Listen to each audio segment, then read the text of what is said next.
Hey, what up, everybody? This is Stevie Breach coming to you with a late episode of the Monday Night War series from the WWE Network.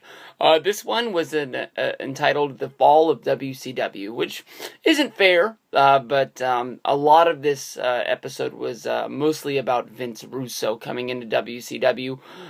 They showed a lot of footage of Vince Russo in the WWF days, where basically he came up as a magazine writer, Vic Venom.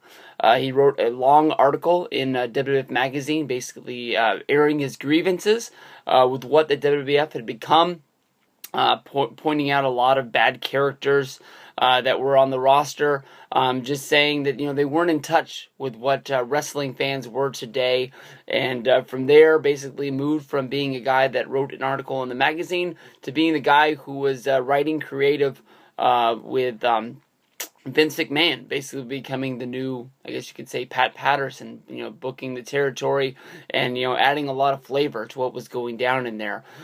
Basically, being involved with creative, when wrestling is bad, you're going to take a big blunt of the blame. And when wrestling is good, you're not going to get any of the credit for what is due. Vince Russo admits that basically Vince McMahon was getting all of the credit for everything that was going good in WWF at the time. And he didn't like that the credit wasn't being shared to him. Not that many people knew about the work that him and Ed Ferraro were doing behind the scenes. They talked a little bit about WCW in the Eric Bischoff era. They gave you just a short synopsis of what last week's episode was, and just basically how Eric Bischoff was running down to the end of his days in WCW, where he was excused. And he left the company. He went back to Wyoming. He started fly fishing and basically removed himself from all that it was in wrestling. Vince Russo came right in to WCW and tried to run his crash era of professional wrestling. They tell a story about basically Vince Russo running a meeting in front of all the boys, sort of introducing himself and trying to, get a vision for all of the wrestlers there to know where they're going. First thing, the rumors were flying all over the locker room. Hulk Hogan tells a story of basically he heard that Vince Russo wanted to come into WCW and fire all of the wrestlers over 40, removing people like Hulk Hogan and Roddy Piper. Basically making it where it was going to be a young man's game, and Vince Russo didn't want the older contracts around. He couldn't do that because a lot of these contracts were, ironclad. You couldn't just, let them go. And these were a lot of the things that played off on television. Was Vince Russo trying to push the young guys and not being able to do that. It would be a big angle that would come down later the line that Vince Russo would try to run, of running the young guys, the new blood, against the Millionaires Club. One of my things that I thought was really going to revamp WCW. But when Vince got there, basically, we found out that a lot of things that Vince Russo wanted to do, were good ideas, but he also had a lot of horrible ideas as well. Mostly by putting things on a pole. They showed a synopsis of all the Pinata on a pole match, Viagra on a pole match, Judy Bagwell on a forklift match. A lot of these things, if used sporadically, would be good, but they were, just every week, over and over and over kind of deals.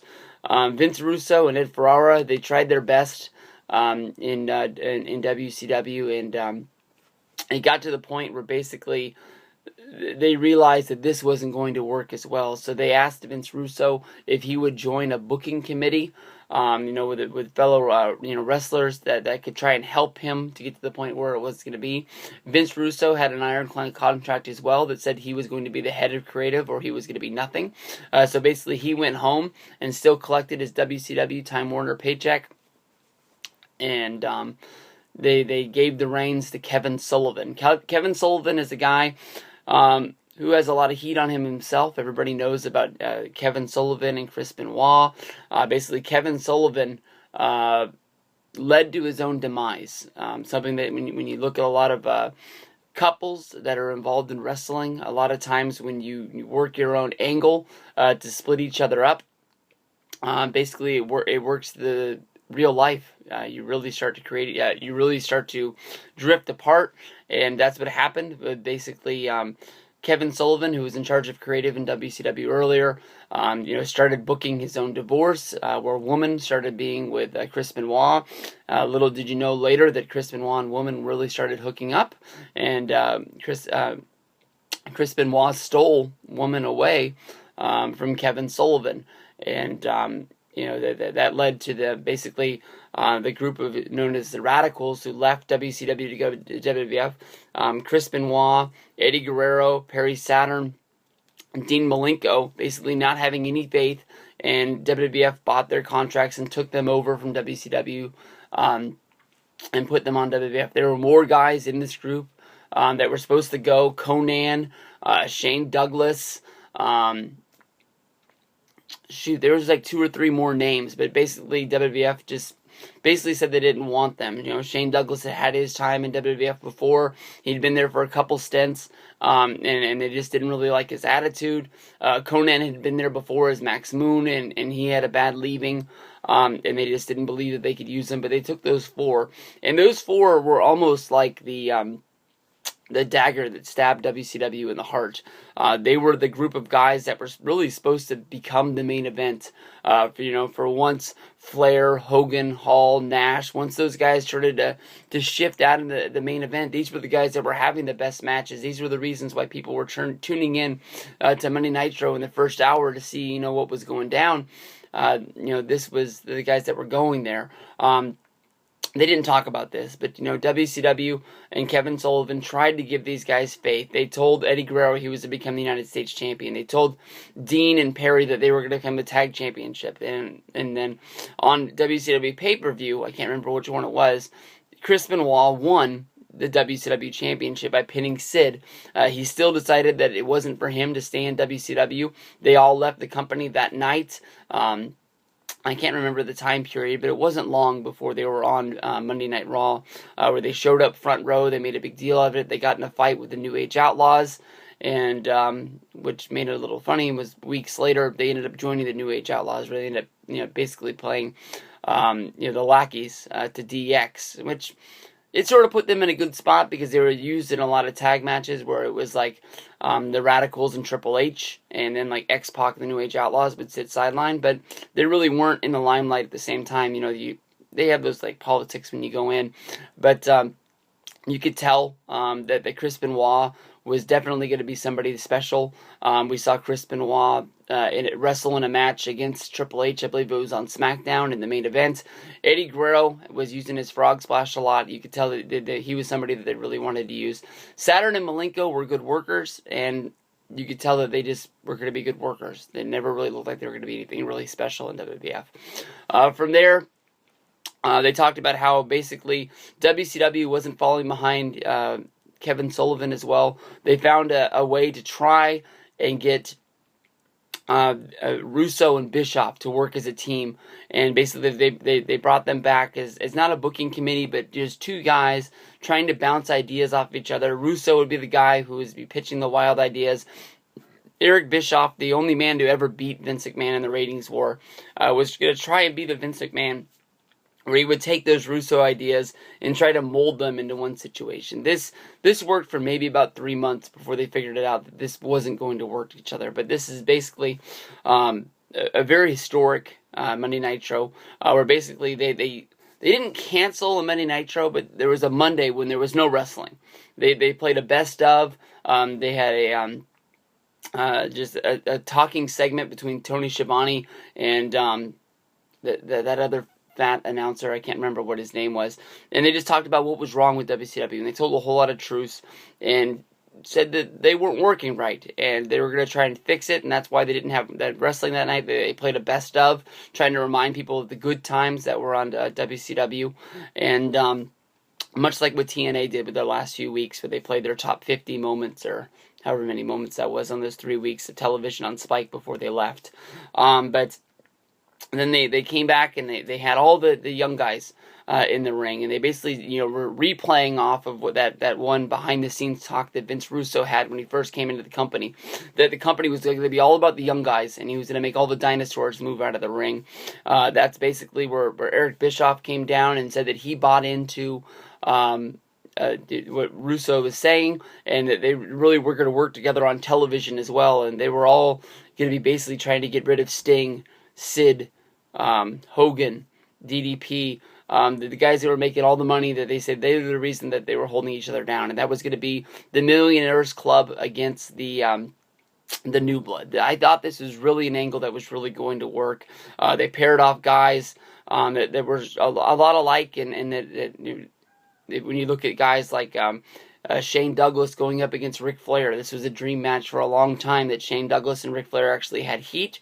A lot of guys really compared these guys together, but then of course you had matches like Billy Kidman against Hulk Hogan, a non-believable match. A much believable match that would have gone down was Mike Awesome going up against Hulk Hogan. That was a match that I think people wanted to see. So some of the things really worked out, and some of them didn't. Ended up being like a lot like the New World Order, because the New Blood was 3/4 of the roster. These guys ended up having to fight each other in matches to try and make a show work. Of course, you had your 2 hour, no, it might have even been 3 hour at that time, 3 hour Monday Nitro, 2 hours of Thunder. Of course, you had your B shows along the way, and people started splitting off in different factions and different things, and the New Blood versus Millionaires Club era was sort of lost in the rankings. Russo worked until it just basically wasn't going to work anymore.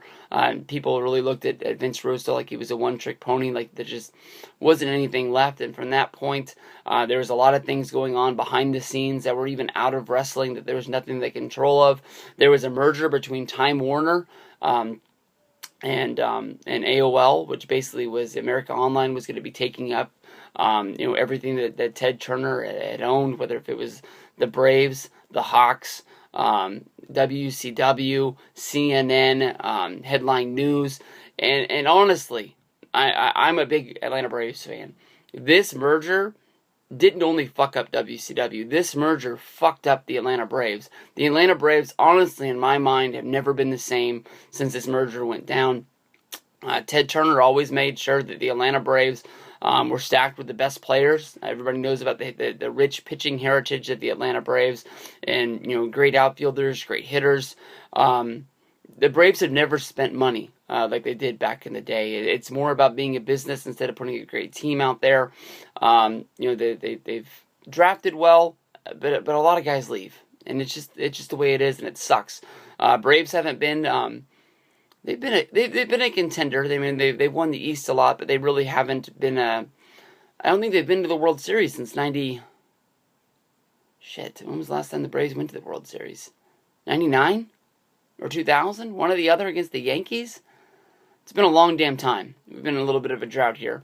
Back to wrestling. Okay, sorry. Back to wrestling. Russo was removed. Eric Bischoff was trying to buy the company because they saw the writing on the wall that the wrestling wasn't going to work for Time Warner and AOL, and they were going to let it go. And basically, I remember Eric Bischoff being on television a lot of things going on the internet, basically saying that Bischoff was going to buy the company. There was a lot of times when he was in person at Monday Nitro talking about, that they were going to change the face of wrestling, and they were going to be bringing it in and trying to revive WCW at the same time these horrible shows were going on, because Eric Bischoff was in charge. Eric Bischoff was soon to be in charge, but Eric Bischoff couldn't fix what was going on, and they had to put television on, and the only thing they could do was bad TV, because that's what they've done for so long. But he was going to try and stop the bleeding, and then all of a sudden came the announcement that that next week's Nitro was going to be the last Nitro. It was going to be the show of champions or something like that, and they invited all these former champions, which none of them showed up, and I don't even think Eric Bischoff ended up being on the show, because at the last minute, basically a guy in an office decided that with this deal, the sell Eric Bischoff, it was going to be a 10-year commitment to have wrestling on TNT and TBS, and he didn't want to have wrestling anymore. Even though it was their number one rated show, they didn't want to be involved in the wrestling business anymore, and wrestling died. And they end this with basically the one guy nobody thought would save the day would buy WCW, and that's Vince McMahon. And now we have to find out what his idea of what WCW is going to be, which ended up being nothing other than the invasion storyline with none of the stars, and having the library on the WWE Network. So that was this week's episode. Very good, but a lot of bad Nitro memories.